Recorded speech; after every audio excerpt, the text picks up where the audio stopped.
If you're a tenant renting a new property, here are 5 things that you should be looking out for. Number 1, if you're required to make a deposit, make sure that this has been protected by a registered scheme, such as the TDS. If your deposit is just sat within a landlord's savings account or even an agent's client account, then this is not officially protected.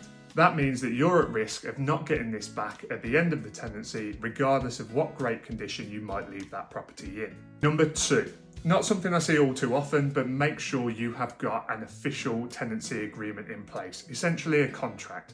This isn't something I see too often from agents. However, if you're renting from a landlord directly, make sure that you have got this in place.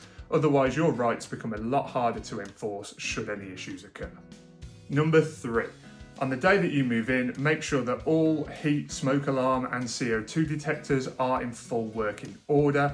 This might sound obvious, it might sound like common sense, however I have seen it time and time again where a tenant takes occupancy of a property, no working smoke alarms, that could obviously cause you an issue. Number 4, assuming you've been given one, read your inventory carefully. Just ensure that all of the damages or defects from around the property have been noted within this document. This is just going to ensure that you do not get charged for said damages or defects that were there at the beginning of your tenancy when you leave.